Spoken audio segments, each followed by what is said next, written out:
Don't dom me up me, McQuillan. It's McCafferty, winna. He's the only one that uses a malky. What if it was your prick? Well, the reason I haven't cut your jaw, McQuillan, because I've owed you time, and it's up. You carrying a blade. Oh, with him here? You must be joking.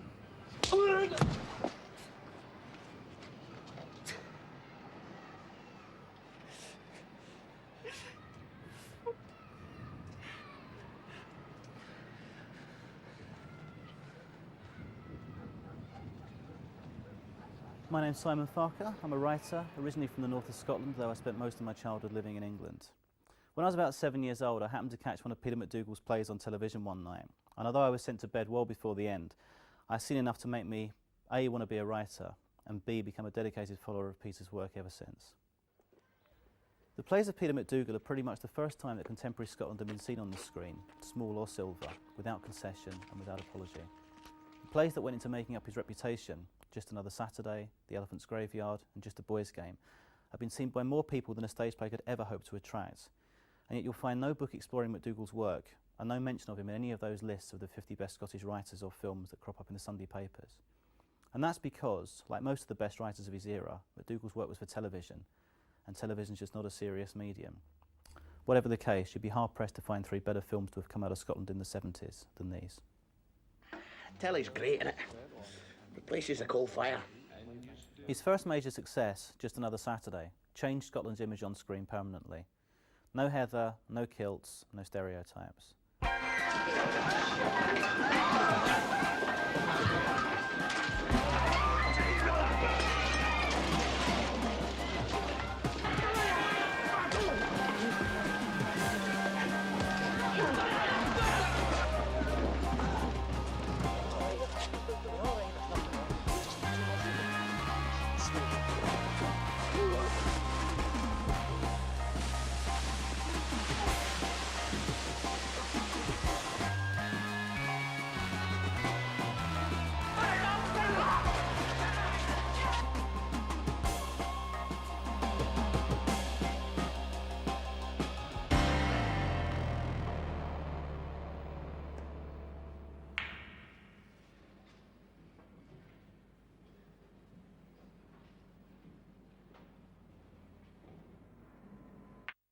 I'll get my vote again.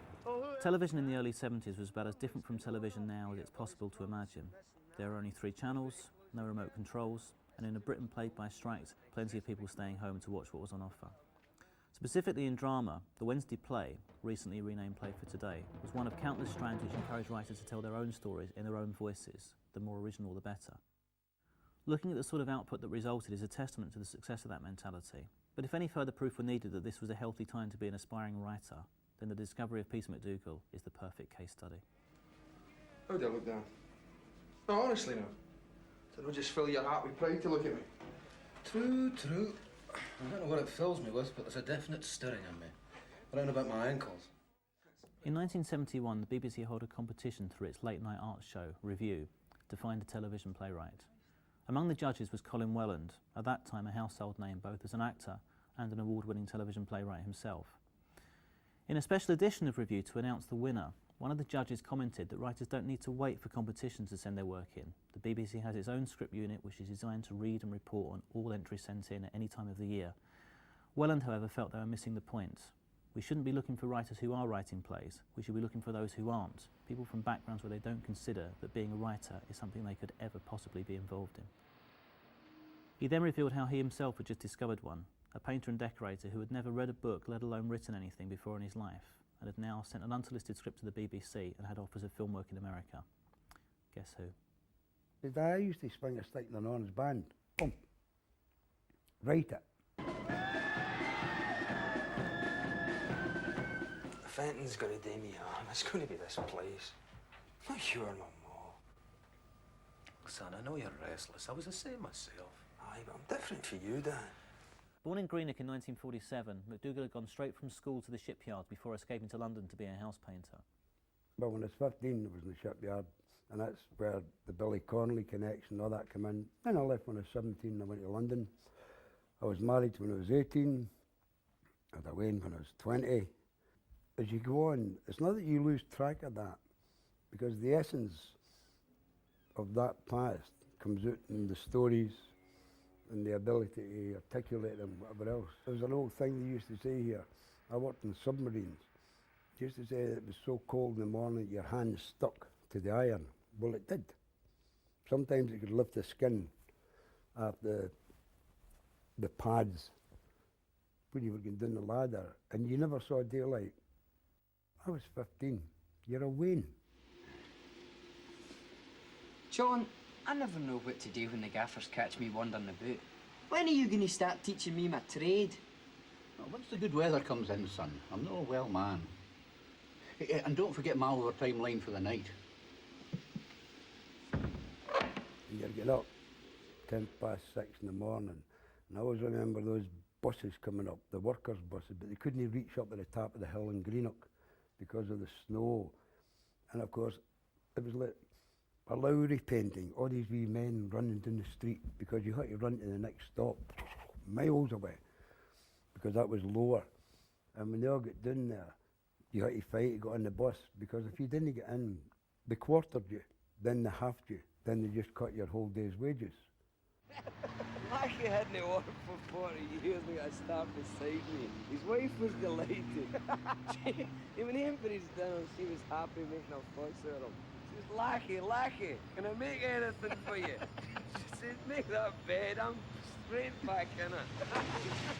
It's only 3 years out of life that I've led and done whatever, and it's still the one. If I write a cowboy movie, it's still set when I was 16 and in that shipyard. The characters, the way they grimace, the way they do this, the patter that you bastardise into American patois or whatever else, or New York patois, it all still comes from there. Never mind him, son. He's just a big gulger-faced swine. I just had this necessity, this urge, as I said, that this thing, this dissatisfaction, this, which bordered between being a malaise and like these, and this kind of ennui, a bit, and I started doing wee things. Now, I can't write. I mean, I've got nothing. I went to a technical school that taught you woodwork and metalwork, which was very good. I don't criticise that, because the shipyards were open and that's what you did. And I just started writing things. And I was so embarrassed that I used to hide it.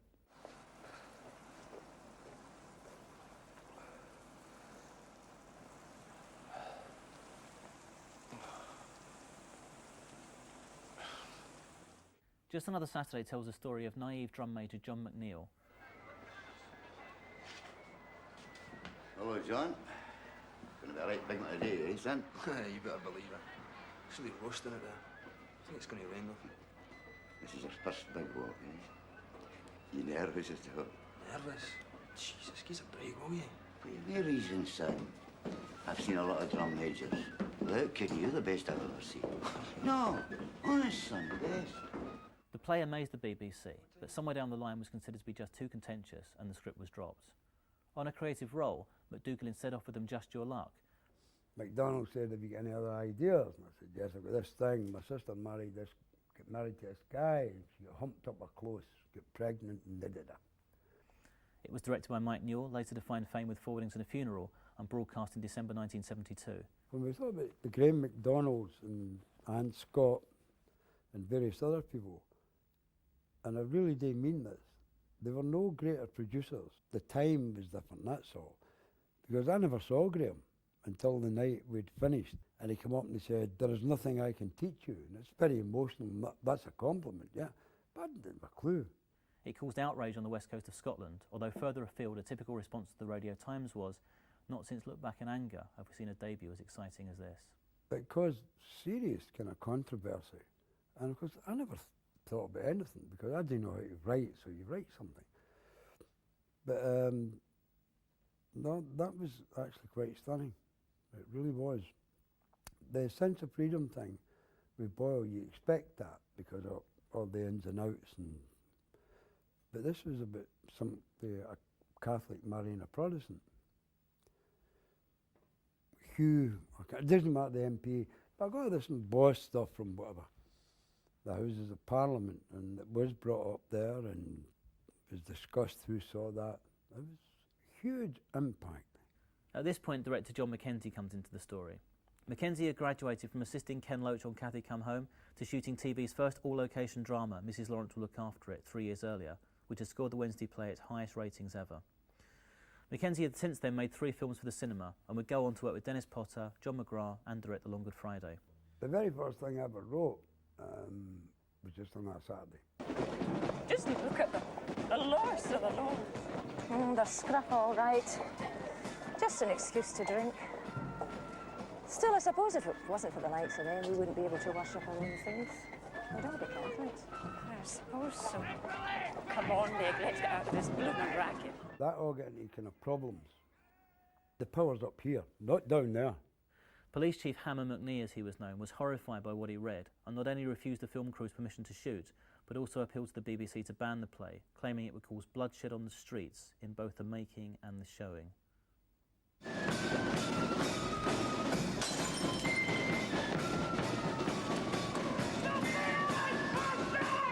It took a year for Mackenzie's bosses to see sense and press ahead, although even then the play's most violent sequence, in which a riot erupts in a Catholic neighbourhood, had to be shot in Edinburgh.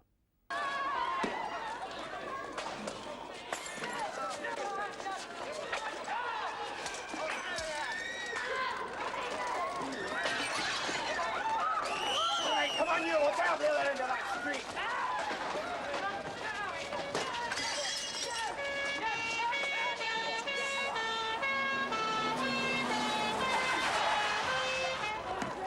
5 more characters down there! The finished film is remarkable. It benefits greatly from having a wealth of unknown Scottish actors finally getting to play material they're worthy of. Hey, don't let it bother you, son. Gives us all something to do our Saturdays. Mackenzie struck gold with John Morrison, who completely convinces us as the innocent angelic bigot just waiting to have his delusions shattered.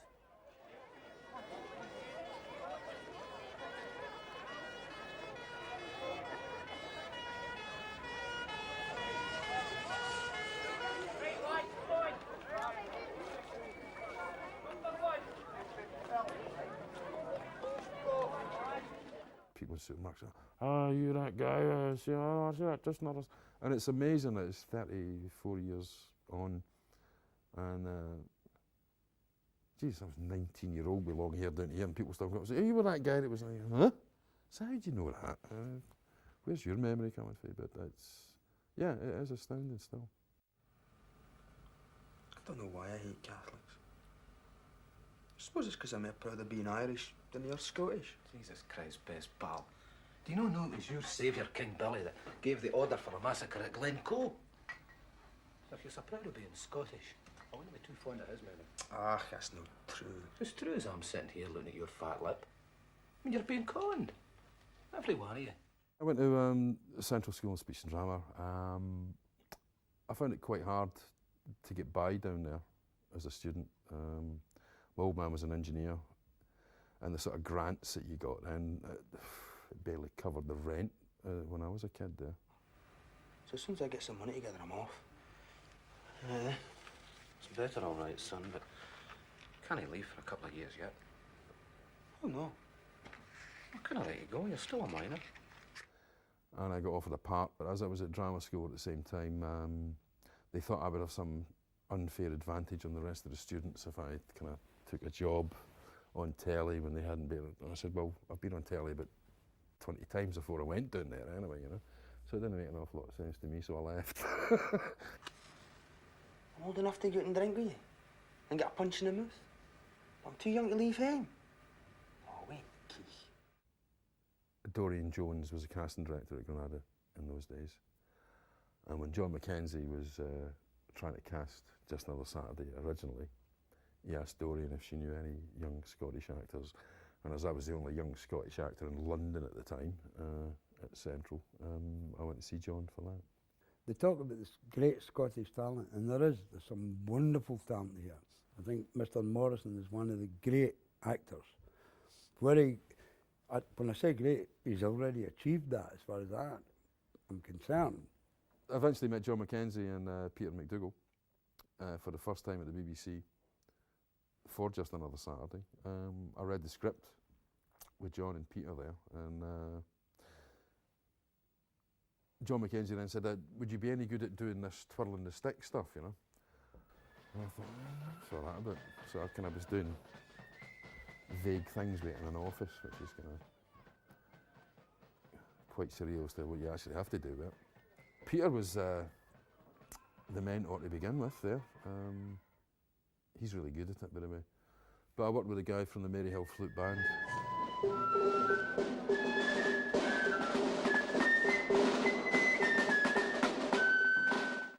The first day's filming we done on it was actually the Orange Walk in 1974 on the 12th.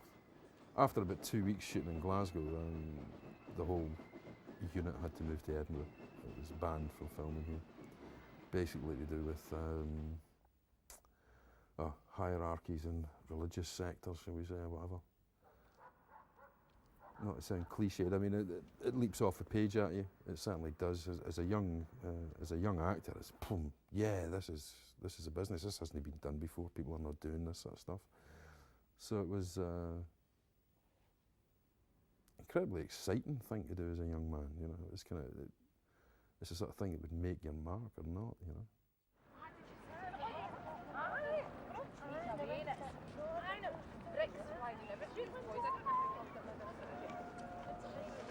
Will you look at that? Oh, John McNeill. Gone in one of your fancy dress parades? Yee-hoo! Lovely, isn't it? Go on, sing us one of your songs. I sing us a song you sang at almost wedding, you orange bastard.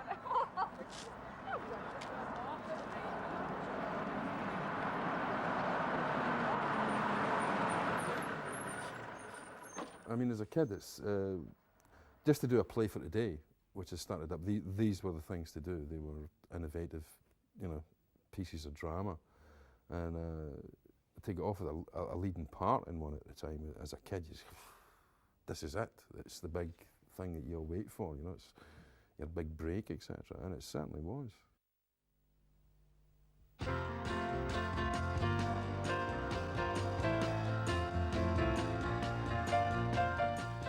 Just Another Saturday was finally broadcast in March 1975 to massive audiences and stunning reviews. For 20 years afterwards, it held the record along with Cathy Come Home for the most repeat screenings for a single drama.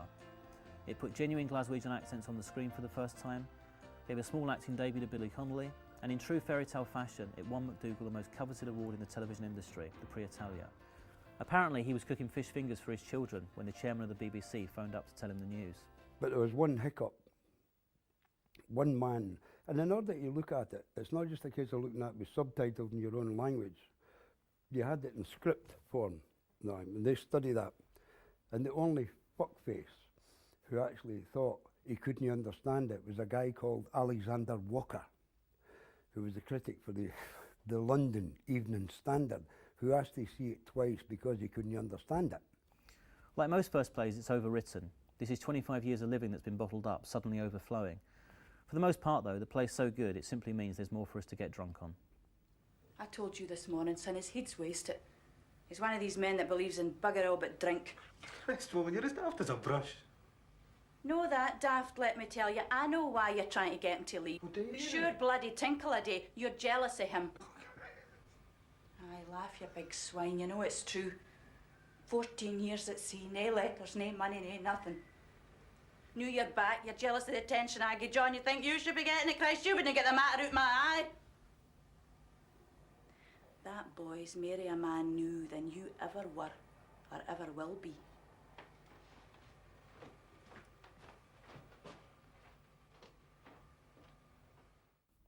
If one wanted to criticise it, it's perhaps 10 minutes too long due to some rather relentless stock footage of the parade itself. This is not an issue of the week drama, it's essentially a story about a boy, and for a few moments in the middle, John gets lost in the crowd. Once it's back on track though, the final third turns out to be the strongest of all, right up until the final moment when we discover that the wisest and fairest character in the drama is in fact, deep down, the cruelest.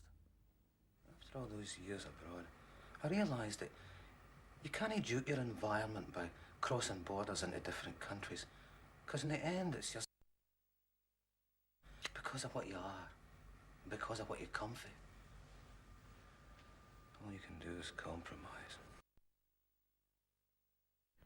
For Mackenzie, the play was the beginning of a 6-year collaboration with McDougall, which saw both men do the best work of their careers. Mackenzie later described McDougall as a primitive in the truest sense of the word, and he had good reason to. Years later, the director claims it's probably the only time in his career that he's barely had to change a word. Peter and John,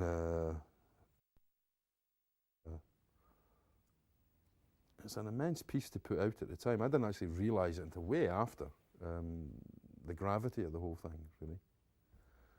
In 1975, McDougall had gone from being a house painter to the writer of the most celebrated television drama of the year alongside The Naked Civil Servant, as well as the winner of the ultimate television award, the Prix Italia. Because I remember once, after I won a Prix Italia and all that, I was working with a bank robber for Paisley, who he knew, Stuart. So Stuart and I were kind of partners in various things. Anyway, we were doing this house, and I had to go out and get rolls at lunchtime. And I was wearing all this gear because we were painting this. It was a sheik's house, and somehow he got himself involved in it. And I was walking down the street in Kensington High Street, and my agent from Peters, Fraser and Dunlop was sitting having lunch with, I don't know, somebody, Tom Stop or whatever, and actually fell on my knees and crawled under the, because I'd on a boiler suit all covered in paint. I'd just won a Prix Italia. Shortly after winning the prize, he was invited to contribute a play to the late-night BBC Two drama strand Centre Play, and came up with A Wily Couple, a delightful kitchen comedy. Both this and his next major work, The Elephant's Graveyard, are the two funniest and sweetest pieces in McDougall's output. Oh, Christ. I've been wandering these hills for a fortnight, and my time's up tonight. My wife thinks I'm working at the IBM. It's supposed to be pay night tonight. You no nervous at all? Told you. If you tell lies, you got to do it, expecting to get caught. I expect it. Two men, an older one and a younger one. Jodie given a stunning lead performance, and what's more, the fact that he looked like Mark Bolan wasn't going to do his chances of stardom any harm. Again, as a young man, you don't really appreciate working with the same people again, but in a much more specified area was just an absolute treat. And to work with Billy at that time as well, he was the man, you know. Billy was great. Billy done some great stuff in that, to be quite honest. I mean, just daft things. We'd done a lot of chase things, and just his physical being and stuff like that was immense. I mean, I thought some things needed cajoling along, basically, but John Mackenzie kind of took care of that. Not always in the best way. We had a couple of moments, shall we say. And anyway, you jumped out like a crazed camel. What? I just flitted across the boulders like an elf. Come on. Come on. Aye, okay, but I'm not jumping there.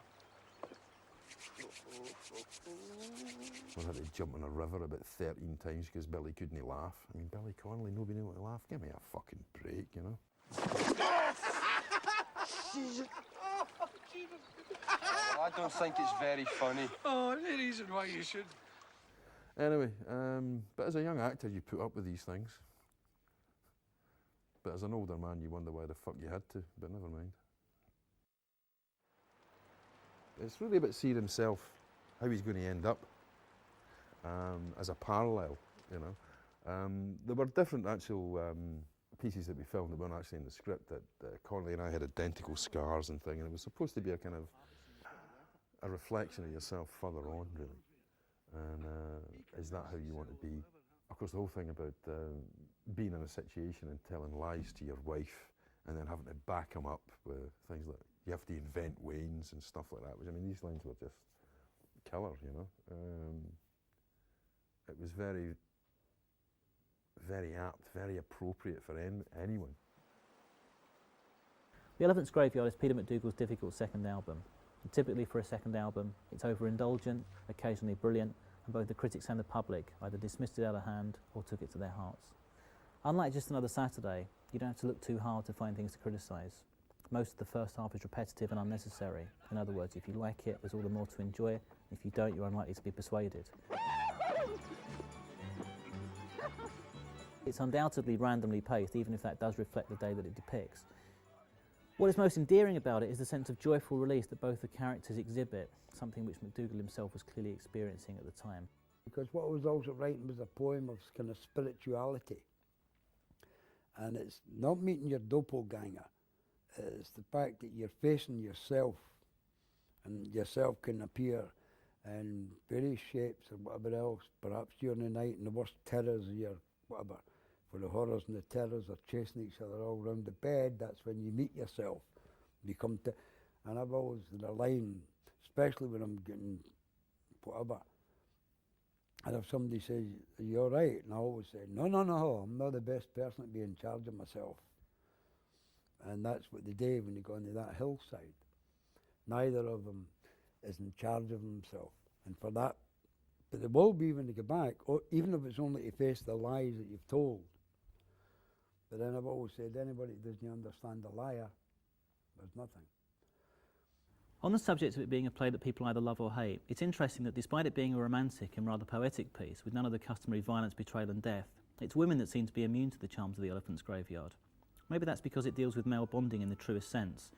Between leaving home in the morning and coming home for tea, two men are playing away from home, not in the adulterous sense, but in being small boys again. It might look on the surface like a celebration of being irresponsible. Jodie's stolen money from his wife, Bunny's getting her to provide for him. But this isn't a play about escaping from your spouse, it's a play about finding yourself again. You leave school and straight to work without even thinking about it. Then you get married without even knowing about it. Then spend the rest of your days using both as an excuse for never having done anything with your life. Speak for yourself. I am. And look at me, all grown up, and here I am, holed up in the hills, feared to let on to my wife that I don't know what to do with myself. I'm feared to let on I can't get a job. Listen, cousin, you can shoot shit to anybody you like, but not to yourself. There's work to be had if you've an eye for it. Ah, well, as I said, maybe I just don't like it. Well, for something that simple, it's having a funny effect on you. Dennis Potter, in his capacity as a television critic at the time, was particularly resentful of a play which he saw as blaming women for men's lack of achievement. But this isn't quite what the play's about. Since the men can't express their burdens even to themselves, the women assume the men are just bastards, and the men assume the women are just killjoys. The problem is a lack of communication. It's about two men who are casualties from the graveyard below, but somehow, just for one afternoon, they manage to break free and see into themselves and each other. The fact that Bunny's temporary soulmate turns out to be a ghost of his future self might not actually be as pessimistic an ending as it may seem. They just sat there, nobody spoke. They get drunk. Well, in the book it says they get drunk in the scent, but me, I think they get drunk in each other's company. They sort of floated and formed a kind of bond. Something like that happened today, Bunny. Did you feel it? Between us, I mean. I felt it. When we all start to share and feel that, then we'll start moving again. The ghost of his future self, if that's what Jodie is, and it makes no difference really whether he is or not, has given him the opportunity to rise from the dead, in other words, to come alive. Bunny's experience while he's been unconscious isn't so much a dream play as a wake-up call. I'm staring at 40, but up to then, it's the Elephant's Graveyard. It's where you come to die. Nobody knows where it is but yourself. It's estimated that the audience for this broadcast was 11.5% of the United Kingdom population, reporting for an unusual and thought-provoking play which in its blend of pathos, humour and social comment, its contrasting attitudes of optimism, pessimism, idealism and cynicism, and its happy-go-lucky characters made most enjoyable viewing, showing that all men are little boys at heart. Several mentioned the fantasy scene, the fight between cowboys and Indians, as being particularly well handled. Hey, Bunny, come here. Come on over here, look.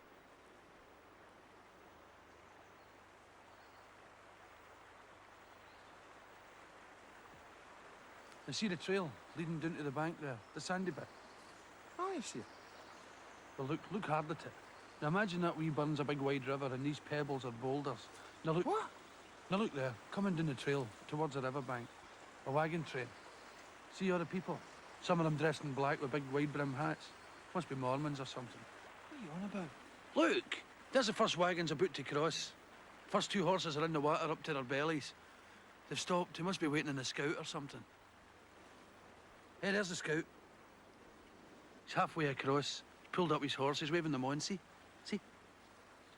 Hey, but look over there. Behind those boulders. Indians. Apaches. Hey, and they poor souls can't even see them. It's going to be a wipeout. Oh, the women and waves. When we're down the Elephant's Grave, the river, when you film this, no kind of cutbacks, no flashbacks, no wagons, and he did it with a feather. They'll stay behind the rocks and pick up anybody that tries to help them. There goes the first arrow. It's gone right into the canvas of the wagon. It's just burst into flames. Look at that. The panic's spreading. There's fellas running about all over the place, bumping into each other. What wee wings? I don't know what to do, or where to go. In The Guardian, Nancy Banks-Smith was particularly impressed by this sequence. There was one unusual scene in which the wild and free yippee field takes shape before the men's eyes. Like children, they seem to see, in a stream, a twig, a feather, the wagon train crossing the ford, Apaches lying in wait, the arrow in the breast, the plunging horses. The idea had imaginative strength and could become one of those embodied memories which hang around the head long after the player's drained away. Elsewhere she was more lukewarm. It was only when I saw the credits that I realised that a man who for 50 minutes I had thought of as Bonnie was in fact called Bunny. Oh, well, take it easy, Hen.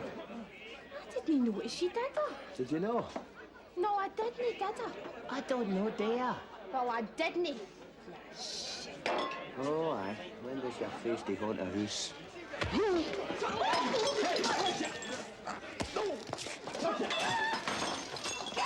Hey, what's going on here? It's okay, Harry. It's okay, mate. It's just a drunk boy. I thought you'd given up their games, McQuillan. Oh, well, you know the rules.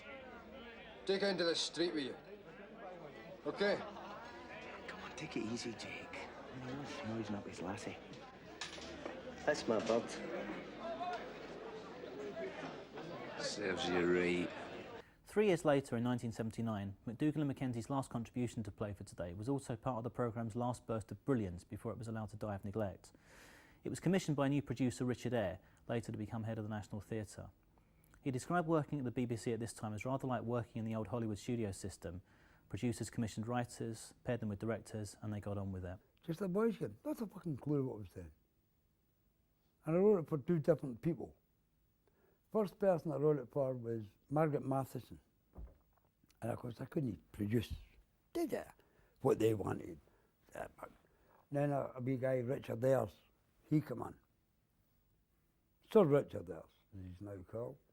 And he took it over and he badgered me, and he badgered me, and he badgered me. And I gave him 2 pages at a time. I had no clue what was then.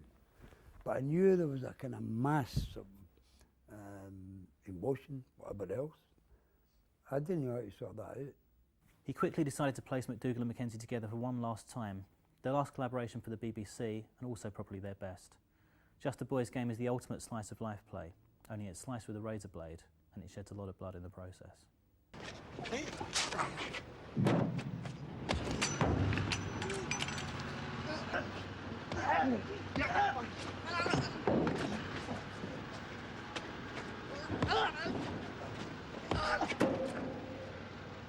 John Mackenzie claims that for all McDougall's genius, he did tend to write the same play in different forms, unless he was steered in the right direction. As a result, many of Just a Boy's Game sequences were prompted by his suggestion. It's not hard to see why the finished film ranks so highly on his list of favourites. In his own words, all human life is in there somewhere. Just a Boy's Game is a road movie on foot at gutter level, going nowhere, and shameless about the fact. I needed a rest for that shot. I just did a week in bed, you did. Who are you? The man who shot Liberty Valance. Hope you didn't know him. Oh. Just a Boy's Game is again a story which takes place over one day. This time one day in the life of razor-wielding half-man Jake McQuillan, whose empty existence is at the moment facing 2 wins. Maybe if your granda had been better to me when I was younger, I wouldn't have been so old, so young. It's your man, Granny. What did you marry him for? What did you marry him for?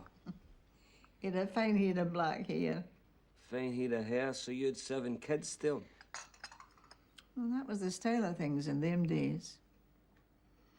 And that was about the same amount of time as he was in my bed. And he was a fucker. And he but even as a wee wean, a boy, not wee wean, as a boy, I was never feared of him, and nobody could understand that.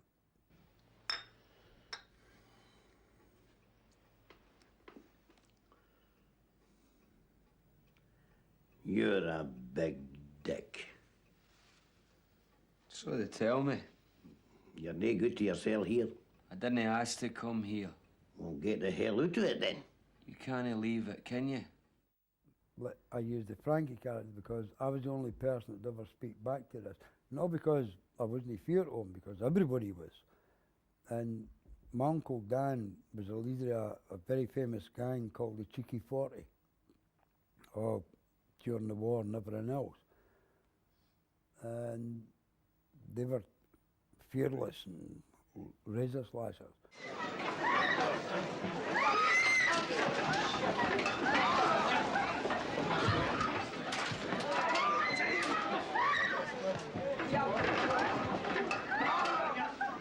Bastards have got chins.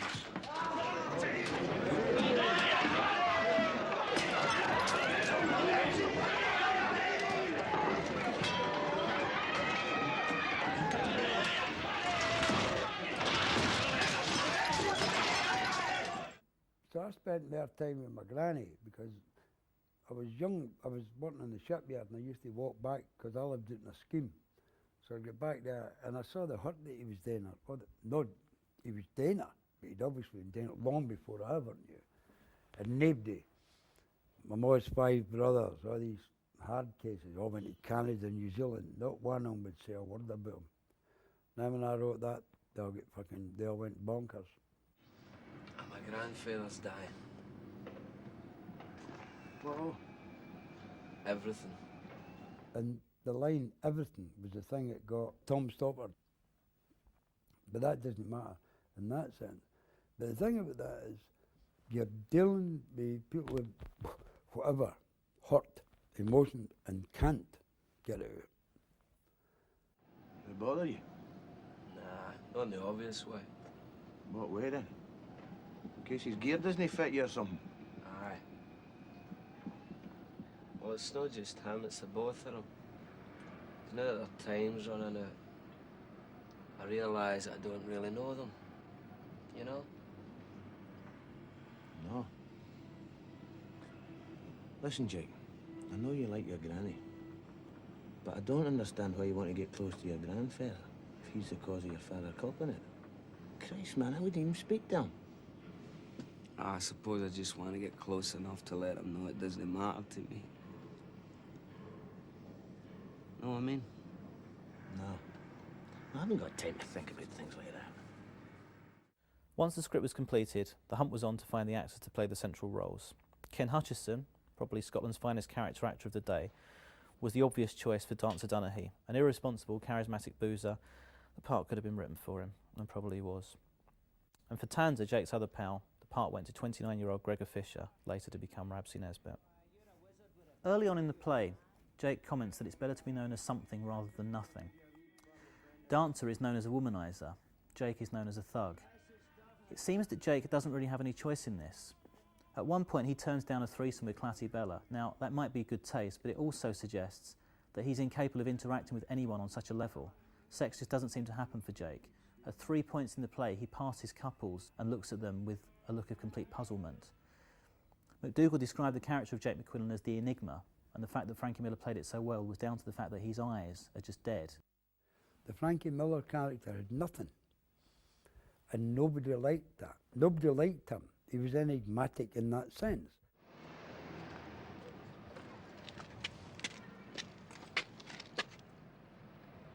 If it had come to the worst, I'd have been there right beside you to hid your jacket.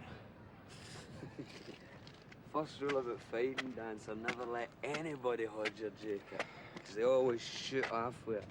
Well, you know me, Jake. I mean, that's not my game. What I'm talking about here is a dissatisfaction of not with one's surroundings, that's fuck all, whether it's up close or whatever. It's a dissatisfaction with the inability to grasp about I'm not quite sure what I'm doing and why I'm here. And the reason that Frankie Miller character is more enigmatic, if you like, than somebody like Dancer. I mean, many, many women used to write saying, I would take care of him. Who can he hutch? You couldn't take care of that if you put him in a fucking hutch.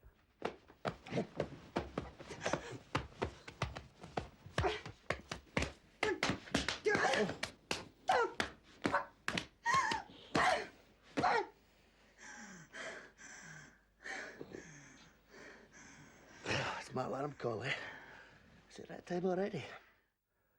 But I understand why they liked him. But he was the personification of an anti-feminist, a chauvinistic prick. Staying out all night, doing this, he's got children. And of course what I'm doing is balancing my own, if you like, my own life, my own mental whatever. As a wall sitter where you don't belong somehow. Some of them remember you. This one's no spoken in a fortnight. I mean, going to that BBC party, I mean, that's fine. I know why they invite me, because I know what I've got and everything else. But I walk into pubs in Greenock, or hard places, and people say, ah, man, have a drink, you're just one of us. And I think, no, I'm not.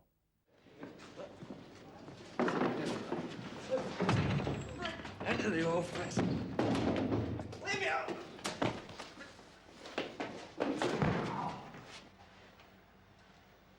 For Jake, casting proved tricky until McDougall suggested 29-year-old Glaswegian blues singer Frankie Miller. You told McCafferty I'm here.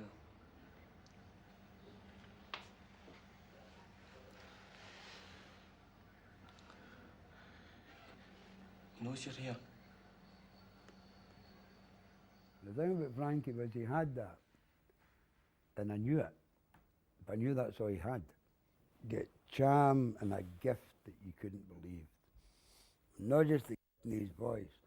And I took John Mackenzie to see him at Wembley Arena, and he's playing with Dr. John. And of course he plays with Bob Seger. He's bigger than people ever imagined. One of the reasons the performance is so winning is, as Mackenzie pointed out to producer Richard Eyre, Miller's ability to think and act very slowly.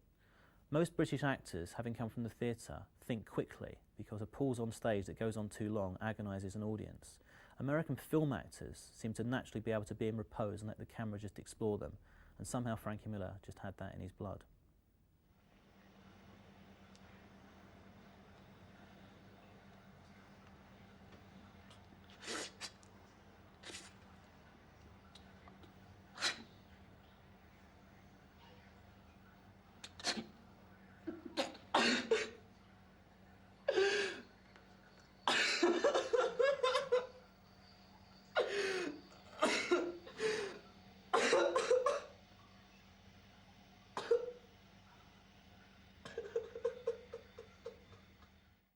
Just a Boys' Game as a piece of drama doesn't so much break the rules as ignore them.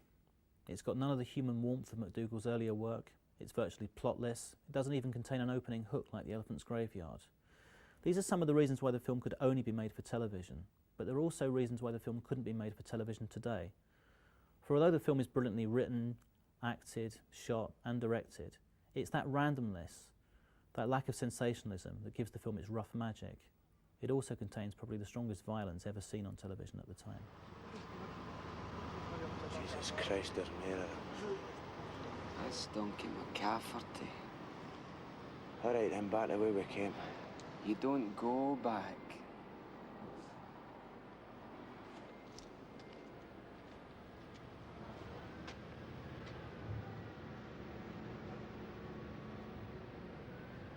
McCafferty! You're teasing! Come ahead, my Quillen.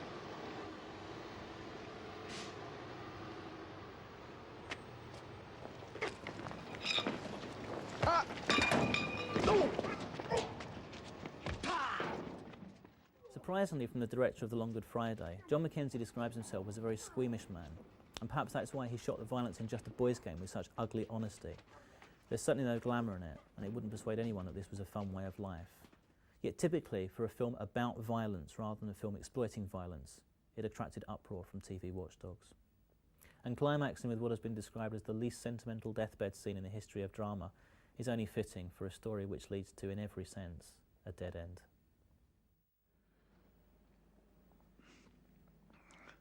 I've never been fond of you.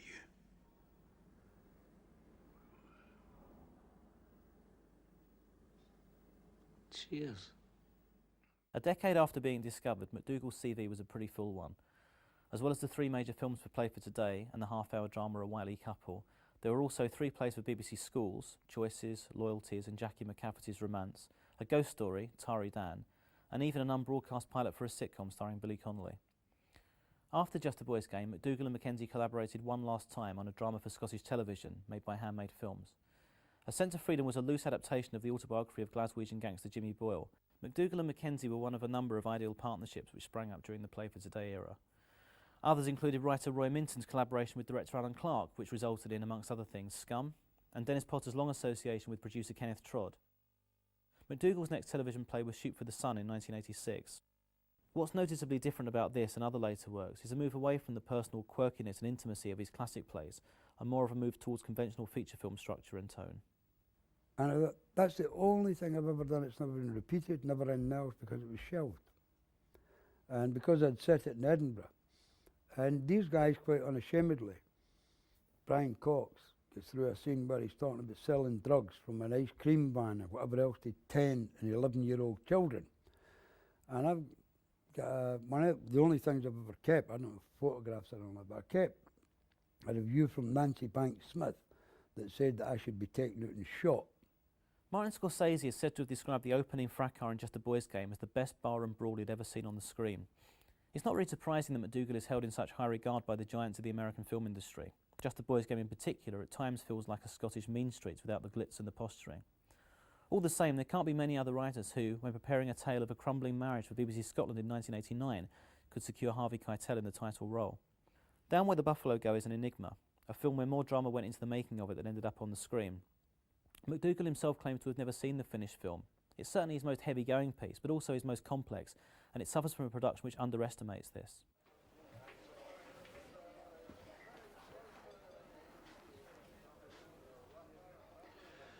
You've just been fast-forwarded, pal. Get it done. While you're at it, turn up my volume. Hear me tell you, go hump yourself. Jojo, this isn't your Morse co-op number I'm copying.